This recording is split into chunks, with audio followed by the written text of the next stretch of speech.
Students, last class में हमने part 17 gramophone का आविष्कार रीड किया था। इसकी वर्ड मीनिंग आपने फेयर नोटबुक में लिख ली होंगी। आज हम इस लेसन के बैक एक्सरसाइज और क्वेश्चन आंसर करेंगे। अभ्यास प्रश्न देखिए, फर्स्ट क्वेश्चन है हमारा, सही विकल्प पर सही टिक लगाइए। एडिशन को अच्छा लगता था, क्या अच्छा लगता था उसे? कहानियाँ पढ़ना, कहानियाँ सुनना या उपयुक्त दोनों। तो आप बताइए उसे क्या अच्छा लगता था। आपने रीड किया था लेसन कि कहानियाँ पढ़ना और कहानियाँ सुनना दोनों ही उसे बहुत अच्छा लगता था। वो अपनी माँ से कहानियाँ भी सुनता था और कहानियाँ पढ़ता भी था। तो हमारा इसमें क्या आंसर आएगा? उपयुक्त दोनों। पहला गुप्त संदेश भेजा था, ये उसकी मम्मी ने उसको कहानी सुनाई थी, उसकी माँ ने, कि चीन के अधिकारी ने पहला गुप्त संदेश भेजा था और उसके बाद सभी ऐसे ही गुप्त संदेश भेजने लग गए थे। नेक्स्ट है, एडिसन का जन्म हुआ था। तो एडिसन का जन्म कब हुआ था? 11 फरवरी 1847 को, यही डेट थी। ठीक है, तो इसका आंसर आएगा 1847। नेक्स्ट है हमारा इसका फोर्थ पार्ट, क्रियुशी एडिशन का था। क्रियुशी एडिशन का क्या था और क्रियुशी का पूरा नाम क्या था, ये बताइए पहले। तो क्रियुशी का पूरा नाम था जॉन क्रियुशी और जो एडिसन का घनिष्ठ मित्र था, यानी पक्का मित्र था, उसका बेस्ट फ्रेंड था। एडिसन ने आविष्कार किया था, किसका आविष्कार किया? ग्रामोफोन का, रेडियो का, कंप्यूटर का। तो हमारे ये जो 3 ऑप्शन है, इसमें से हमारा ग्रामोफोन का आविष्कार एडिसन ने किया था। उसने बल्ब का भी आविष्कार किया था, लेकिन यहाँ जो 3 ऑप्शन है उसमें ग्रामोफोन का आविष्कार दिया हुआ है। तो ये हमारा सही आंसर है। नेक्स्ट है, नीचे दिए गए शब्दों में से रिक्त स्थान भरिए। जो शब्द दिए गए हैं ब्रैकेट में, उसमें से चूज करके आपको ये फिलअप्स फिल करने हैं। फर्स्ट है, एक रात एडिसन की माँ ने एक नई डैश सुनाई। एडिसन की माँ क्या सुनाती थी उसे? कहानी। तो हमारा फर्स्ट नंबर आएगा कहानी। ओके। सेकंड है हमारा, एडिसन ने कमरे में एक डैश बनाई। उसने अपने कमरे में क्या बना रखी थी? प्रयोगशाला, जहाँ पर कि वो अलग अलग प्रयोग करता था, खोज करता था। तो सेकंड का आंसर आएगा प्रयोगशाला। थर्ड है, जॉन क्रियुशी डैश बनाने का अच्छा कारीगर था। तो क्या चीज़ें बनाता था? किस चीज़ का कारीगर था वो? मशीन। तो वो मशीनें बनाने का कारीगर था। वह तुरंत एडिसन के डैश पहुंचा। कौन पहुंचा था वैसे? जॉन क्रियुशी, क्योंकि एडिसन ने जब बोलने वाली मशीन बना ली थी तो उसने तुरंत अपने फ्रेंड जॉन क्रियुशी को बुलाया, तो वो तुरंत उसके घर पहुंचा। बाद में यह मशीन डैश के नाम से प्रसिद्ध हुई। तो इस मशीन का क्या नाम दिया गया? ग्रामोफोन। ठीक है। जो पुरानी फिल्में होती है ना, उसमें आपको ये सब चीज़ों की ये पिक्स भी देखोगे, और नेट पे सर्च करना ग्रामोफोन की पिक कैसी लगती है आपको। जैसे ये स्पीकर होते हैं उसके, जैसे माइक का स्पीकर नहीं लगाया जाता है वहाँ पर, भोपू टाइप में ही होता है वो भी, इस तरह का उसमें वो होता है। तो आप एक बार पिक देखना कि ग्रामोफोन की पिक कैसी होती। पुरानी फिल्मों में तो कईयों में थे, तो उसमें आपको दिख भी जाती कि ग्रामोफोन क्या होता है। नेक्स्ट हमारा क्वेश्चन है, tick the correct right wrong, यानी कि सत्य कथन पर सही तथा असत्य पर रॉन्ग लगाना है। फर्स्ट है, एडिसन बचपन से ही बुद्धिमान था। यस या नो? बुद्धिमान था, तभी इतने अच्छे अच्छे प्रयोग करता था, कभी वो शांत नहीं बैठता था, हमेशा शैतानी बातें मतलब अलग अलग कुछ न कुछ भी अलग करने की का उसका दिमाग करता था। माँ की इस कहानी का एडिसन पर कोई प्रभाव नहीं पड़ा। माँ ने जब गुप्त संदेश भेजने वाली कहानी बताई उसको चीन की, तभी तो उस पर इसका प्रभाव पड़ा। तो ये गलत है। अपना सपना पूरा करने के लिए एडिसन को धन की आवश्यकता थी, राइट। और उसका सपना क्या था? जब उसने ये कहानी सुनी चीन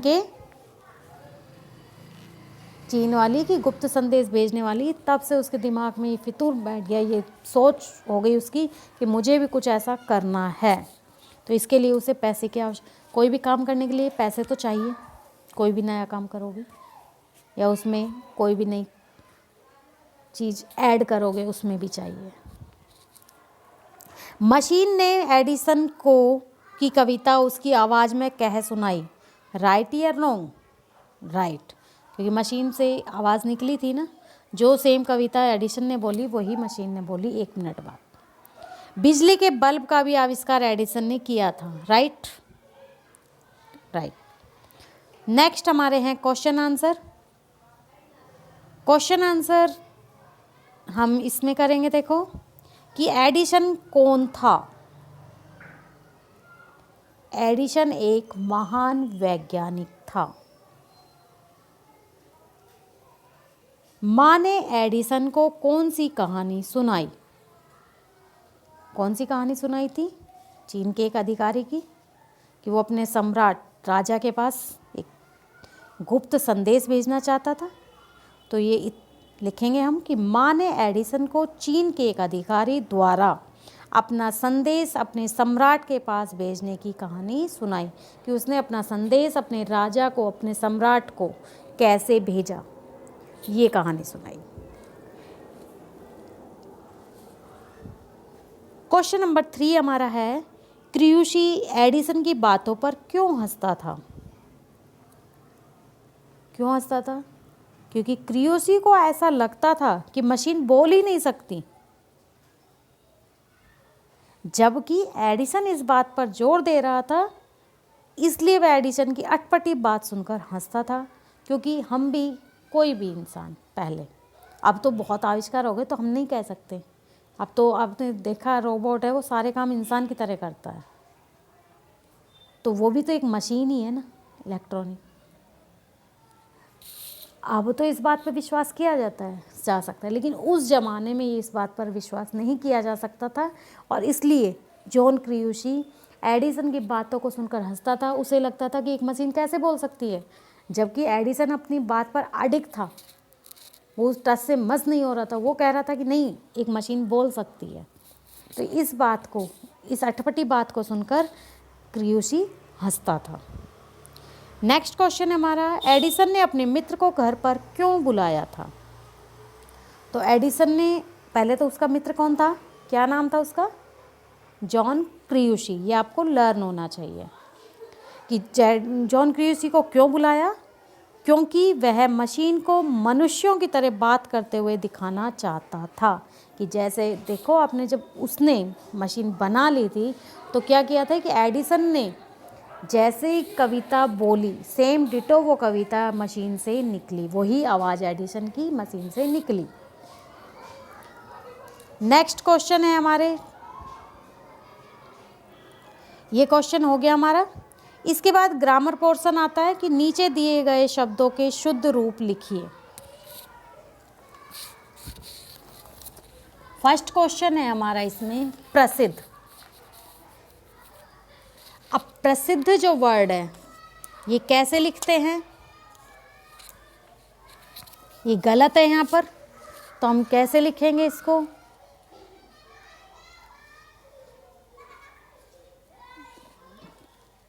इसमें द आधा आता है और ध पूरा,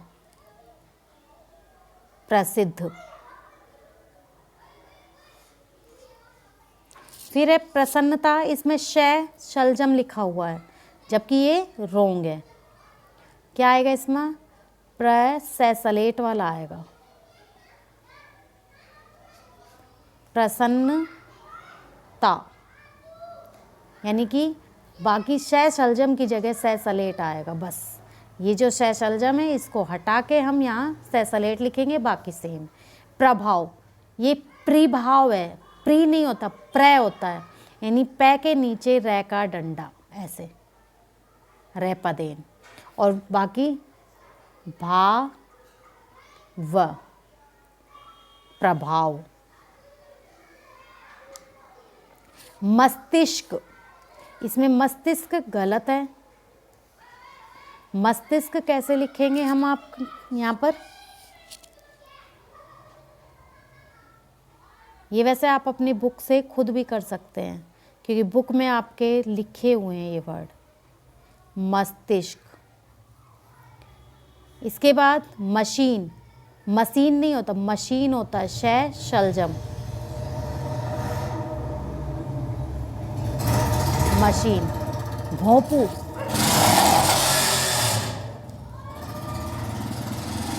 भोंपू में दो मात्रा नहीं आती है, एक मात्रा आती है, भोपू। भै भालू में एक ओ की मात्रा, पू। इसके बाद कविता, कविता आपको पता ही है, वै में छोटी की मात्रा आती है, कविता, कविता। ग्रामोफोन होता है, ग्रामोफोन नहीं होता, ग्रामोफोन, ये लेसन का नाम है। टेलीफोन नहीं होता, टेलीफोन होता है। ये आप खुद भी कर सकते हैं ऐसे छोटे छोटे वर्डों को। टेलीफोन ऐसे लिखते हैं, देखो,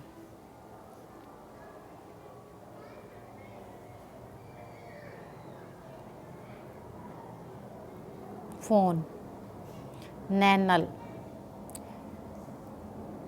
ग्रामोफोन आप बुक से करोगे। तो ये हमारा नेक्स्ट क्वेश्चन था। इसके बाद कारक है। कारक हमने पिछले लेसन में भी पढ़े थे कुछ, इसमें भी पढ़ेंगे। पिछले में हमने संप्रदान कारक तक पढ़े, अब अपादान कारक है। संज्ञा या सर्वनाम के जिस रूप से अलग होने का भाव पता लगता है, तो अलग जिससे किया जाता है उस वस्तु में या उस व्यक्ति में अपादान कारक होता है। जैसे राजा घोड़े से गिरता है, तो घोड़े से गिरता है ना, तो घोड़ा जो शब्द है वो अपादान कारक है क्योंकि घोड़े से अलग हो गया राजा, तो अलग होना अपादान कारक है। नेक्स्ट हमारा है संबंध कारक। संबंध में दो वस्तुओं का या दो व्यक्तियों का संबंध बताया जाता है। जैसे यह मेरी पुस्तक है, मेरी।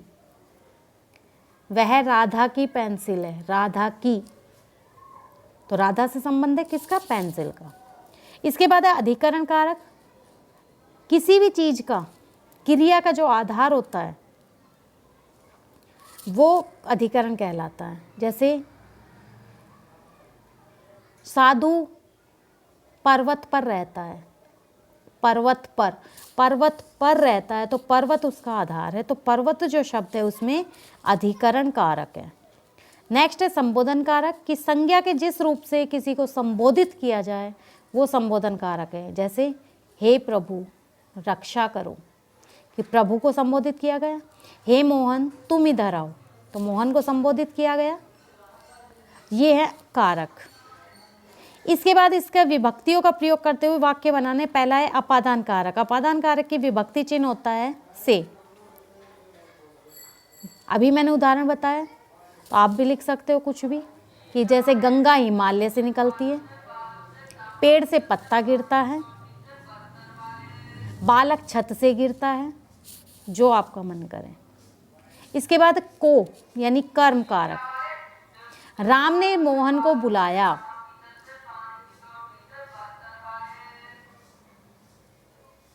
ठीक है। संप्रदान कारक के लिए राम पिताजी के लिए चादर लाया, मैंने मोहन के लिए पत्र लिखा। ठीक, कुछ भी आप खुद बनाओगे, मैं सिर्फ बोल कर बता रही हूँ, आप खुद लिखोगे। नेक्स्ट है कर्ता कारक। ने है इसका चिन्ह, यानी राम ने पाठ पढ़ा, मोहन ने दूध पिया, कोई भी हो सकता, जो काम को कर रहा है वो कर्ता कहलाता है, तो कुछ भी लिखो। मैंने पाठ पढ़ा, तो मैंने जो शब्द है वो करता है। करण कारक, इसका चिन्ह भी होता है से, लेकिन करण कारक में क्या है, एक संबंध जिस साधन की सहायता से कोई काम पूरा होता है उस साधन को करण कारक कहते हैं। जैसे मैंने कलम से पत्र लिखा, कलम से पत्र लिखा। बालक गेंद से खेल रहा है, किससे खेल रहा है, गेंद से। मोहन पैरों से चल रहा है, किससे चल रहा है, पैरों से। तो ये है करण कारक। फिर है संबोधन, अरे, अरे मोहन कहाँ जा रहे हो, अरे गीता यहाँ आओ, कुछ भी बना दो, ठीक है। अरे के बाद विस्मयादिबोधक चिन्ह अवश्य आएगा, ठीक है। नेक्स्ट हमारा है ये मौखिक प्रश्न है, ये हमने नोटबुक में करने हैं। देखिए फर्स्ट क्वेश्चन है इसका कि एडिसन बचपन में कौन सी बातें करता था, शैतानी बातें करता था। बताया ना कि वो कभी शांत नहीं बैठता था, वो हमेशा शैतानी बातें किया करता था, कुछ ना कुछ नया करने की सोचता रहता था। एडिशन का पूरा नाम बताओ, तो हमने शुरू में बताया, लेसन स्टार्ट किया तभी, कि थॉमस अल्वा एडिसन। एडिसन का मित्र कौन था, जॉन क्रियोसी। एडिसन का जन्म कब हुआ था, 11 फरवरी 1847 को, ठीक है। ये क्वेश्चंस छोटे छोटे आपको लर्न भी होने चाहिए कि उसका बर्थ कब हुआ था, ठीक है। तो ये हमारे थे back exercise and question answer. ये आपको क्वेश्चन आंसर फेयर नोटबुक में करने हैं और बैक एक्सरसाइज अपनी बुक में पेन से फिल करनी है। लेसन हमारा कंप्लीट, और नेक्स्ट क्लास में हम नेक्स्ट लेसन चैप्टर 18 रीड करेंगे, जिसका नाम है मेरे बचपन को पढ़ाइए, मेरे बच्चे को पढ़ाइए, ठीक है। उसे आप रीड करना, बताना मुझे उस लेसन में क्या है। Okay students, thank you.